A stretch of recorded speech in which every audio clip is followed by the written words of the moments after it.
Hello, this is Dr. Shel of MBAadmit.com. It's wonderful to be with you today.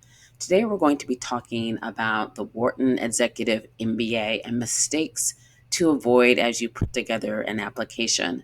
The application deadline is zooming up for round two, and so we want to help you understand how to put together a winning application. Before we get started, I just want to tell you a little bit about our company. MBA Admit has over 30 years of admissions advising. I've been working with MBA candidates for quite a long time. One of the distinctives about our company is that you are able to work with me, Dr. Shel. I'm a graduate of Harvard and Oxford. I've also spent time at Stanford, and I have lots of business experience through organizations like McKinsey and Company and Morgan Stanley. We also have a team of advisors that help us to guide you. We have expert writers to guide you. And very importantly, we are priced about 40% less than direct competitors. Now, that is a very important point for many people because the pricing is quite high for some of the competitors. We try to keep it affordable, so we call it excellence at an affordable price. We have packages starting as low as $725. So come over to our website, mbaadmit.com, and take a look. We've had lots of success. We're just going to scroll through some of the schools that we have definitely helped you to have success with in terms of EMBA candidates. You see them here. We've definitely placed candidates in all of the top executive MBA programs in the United States as well as abroad. So we know the nuances of admissions at these top universities. We would love to give you a profile evaluation, so feel free to come to our website. You can just send us your LinkedIn profile or recent resume, or even just fill out the profile evaluation form that's on our website. So let's get into this Wharton EMBA, the things to avoid.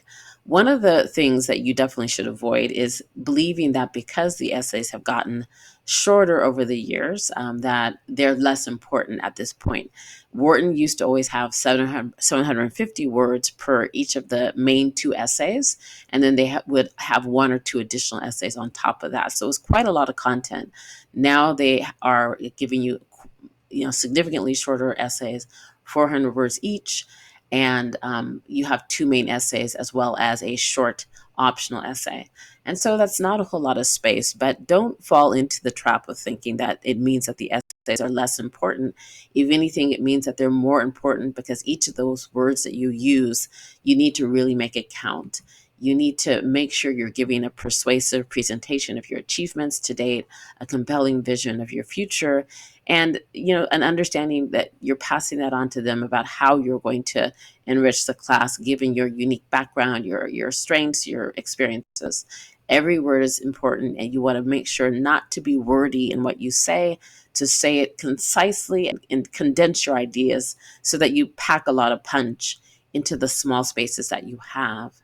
But because the essays are shorter, your recommendations actually become more important because some of your great stories about your successes, your achievements are going to need to come through the recommendations.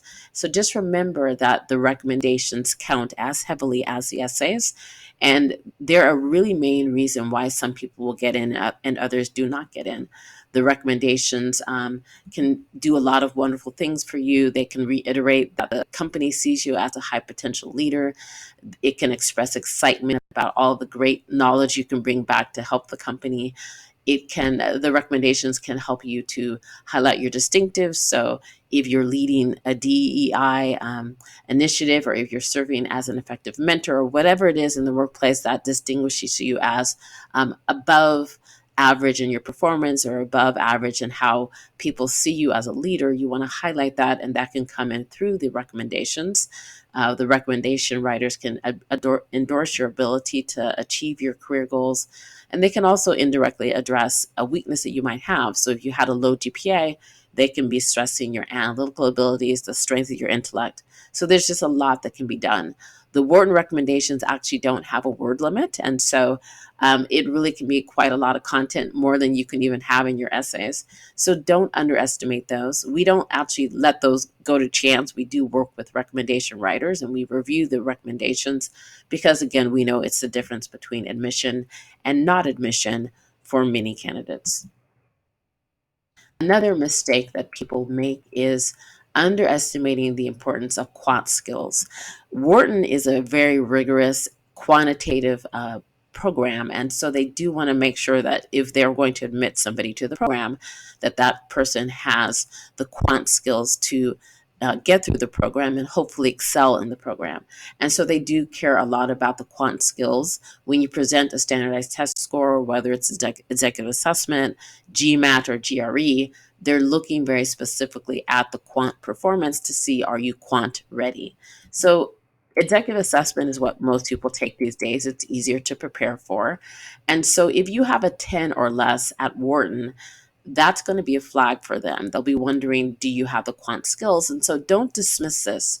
You want to speak to them directly, ask them, is the score going to be problematic, and understand that before you submit the application so that you might take other steps to demonstrate quant readiness. So you do want to have a conversation with the school, and they are willing to talk to you about your score, where it is, what they'd like to see. So don't hesitate to reach out, except if you do reach out for a conversation like that, you want to make sure that you're presenting your very best resume. So typically when people approach at some point before admissions, they're going to send in their resume and say, hey, look, I'm looking at your program.